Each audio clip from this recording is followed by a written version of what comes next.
Greetings from Costa Rica. I hope you're doing well. My name is Matt Rosensteel. I'm owner-broker of Coldwell Banker Pacific Realty.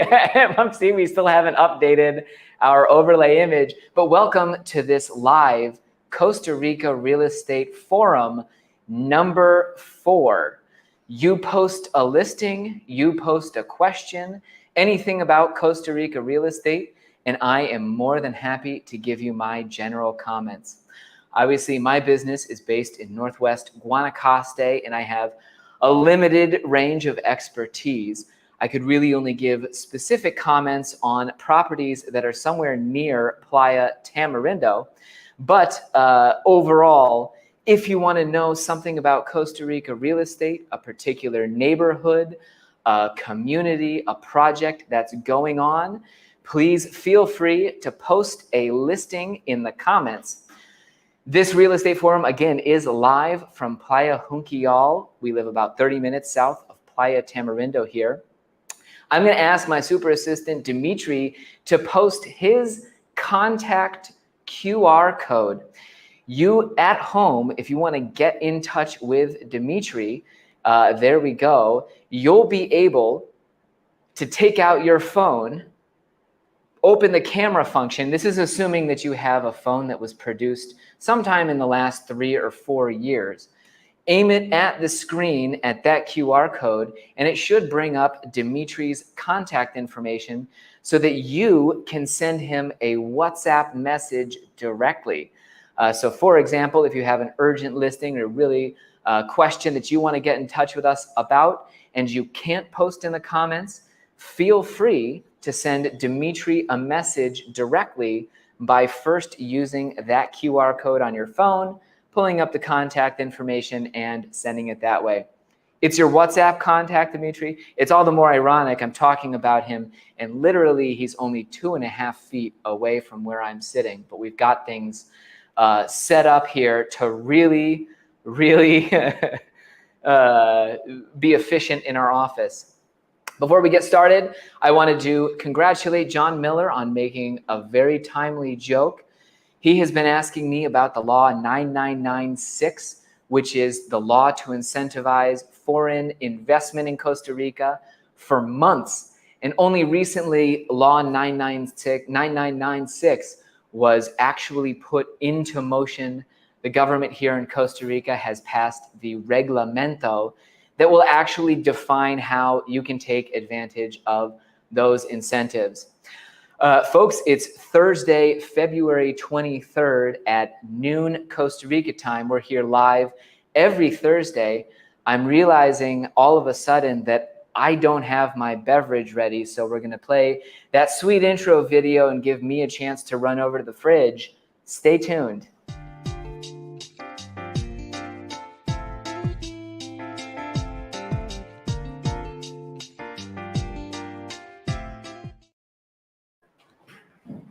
Oh, greetings from Costa Rica. I really meant what I said there and intended to get myself a beverage during that little break. It is our live Costa Rica Real Estate Forum number 4. We take your questions, we take your listings, and I comment on them, all the while enjoying some of Costa Rica's finest brew, Imperial itself. Thanks very much for joining us today. We have a few exciting topics to discuss, questions that viewers like you have submitted. First and foremost, there was a very interesting question about tourist lots. The Costa Rica government, and I'll have Dimitri bring up the exact question here. The Costa Rica government has been discussing the possibility of creating a new kind of development, and someone on my channel had specifically recently asked if I had heard about the tourist lot zone classification. It sounds very exciting just offhand, and really, I was completely taken aback because no, I had not heard about it, and I was pretty surprised to find out that rather than this just being something, a mistake a viewer had seen, yes, in fact, the Costa Rica government has recently published a new law that will actually create a framework for this tourist lot zone classification. I have not read the full text of the law or what they published, but essentially, the government has always had these different options for subdividing land in Costa Rica.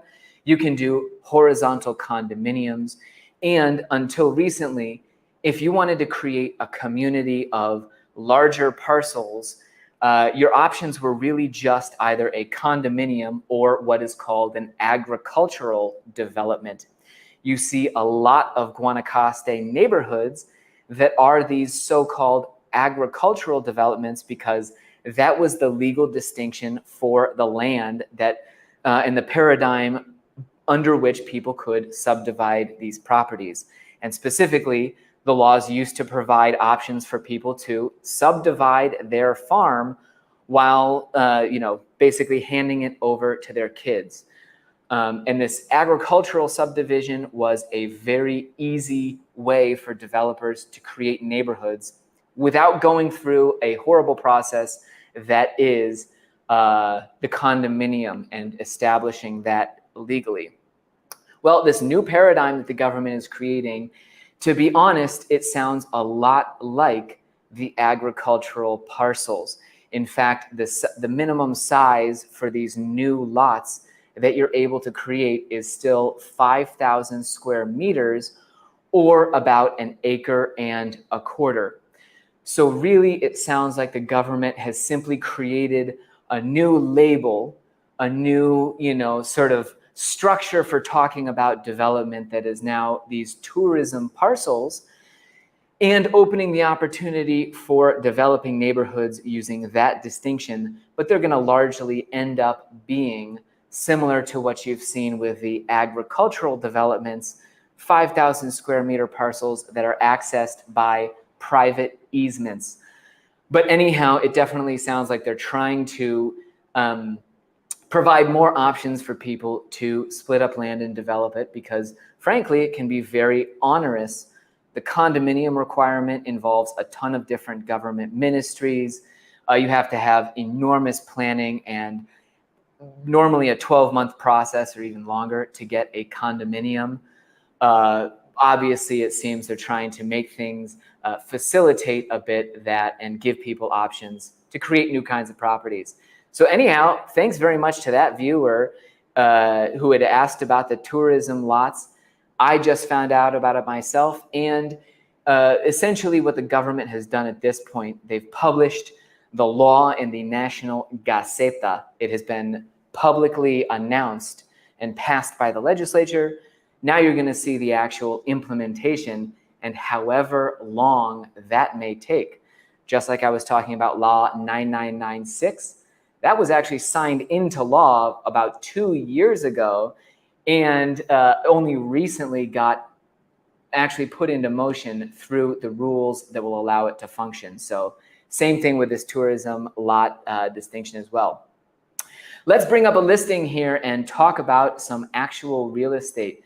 A viewer had asked about the Pacific condos in Potrero.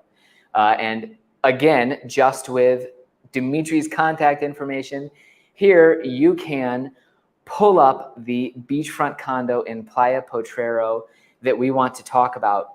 And one of the things, really what I wanted to discuss with this Pacific Beach condo number 9, and I don't have the listing in front of me right now. I believe it's $599 was the asking price. This condo went on the market and was under contract in, and yes, confirmed $599,000. It was under contract in a super short period. And there are several reasons for this. First, yes, they did pick a great listing agent in their area, a big firm that has the majority of the sales in Potrero. They knew that they could find someone with active clients and that firm was the right one to go with. Second of all, in Potrero, you have a very special kind of beachfront real estate that is purely titled, absolutely unquestionably fee simple titled land that is an exception to Guanacaste and really to Costa Rica. If you followed the real estate market here, you know that the maritime zone, which goes from basically the high tide line, 150 meters or 200 meters up from that, is supposed to only be leased or concession property. But in a few places in Costa Rica, people did get their title, and they got their title all the way up to the ocean itself. Playa Potrero is one of those few places, and that makes the real estate there extremely prime. You will not see more titled beachfront real estate on the market created in Costa Rica because of that maritime zone law. It's super finite, and a $600,000 is a 2-bedroom condo. Sorry, we'll bring it up again. You know, these days paying $600,000 for a 2-bedroom titled beachfront condo in Potrero is absolutely not at all out of the realm of possibility. You're looking at a condo that was only 1,200 square feet.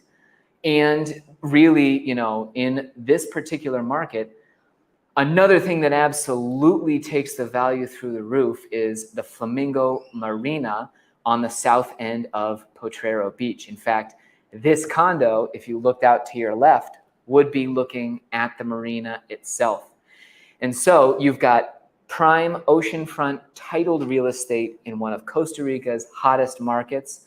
It's no surprise that a 1,200 square foot condo at $600,000 went under contract so fast. And really, if you see anything that's beachfront in Potrero, unless the listing price is absolutely in the stratosphere of absurdity, it's going to be sold these days because of the marina, because of that title, and really because Potrero is definitely one of Costa Rica's absolute hotspots right now.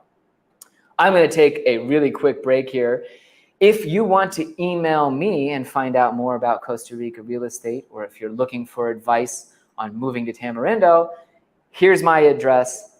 Cheers.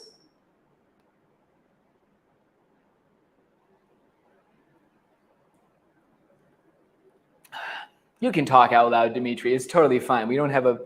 What were you saying? We have 2 more questions. Okay. Your questions. Come up with another question. Post it for me, Dimitri. Let's see what other question we had asked by viewers like you.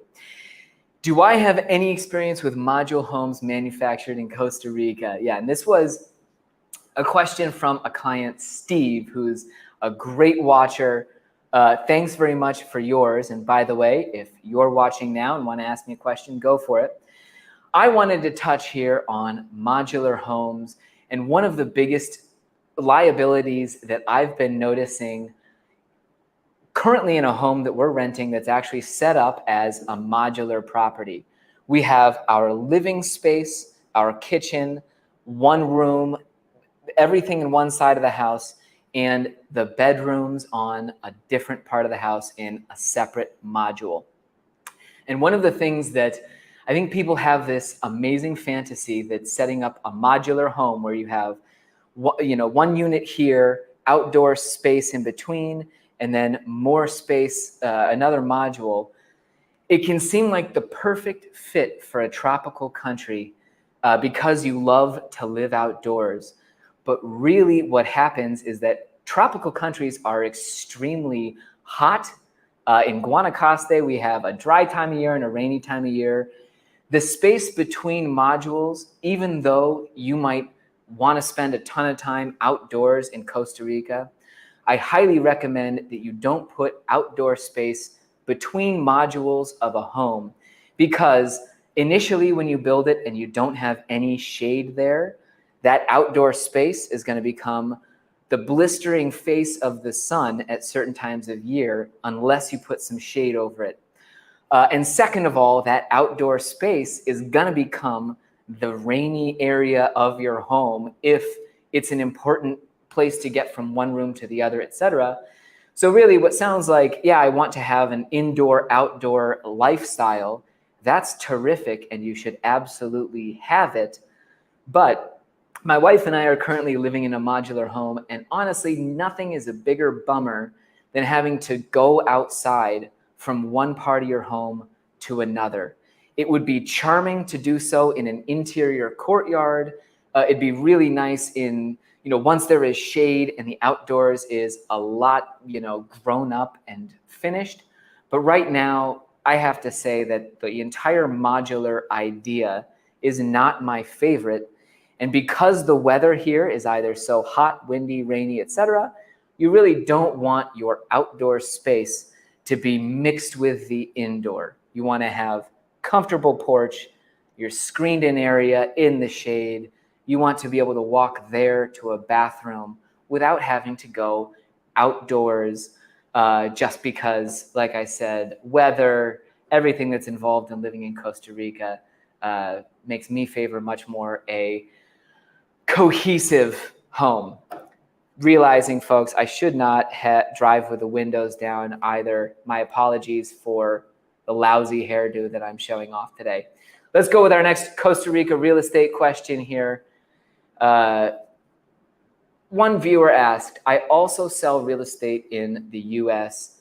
How well does that translate to Costa Rica?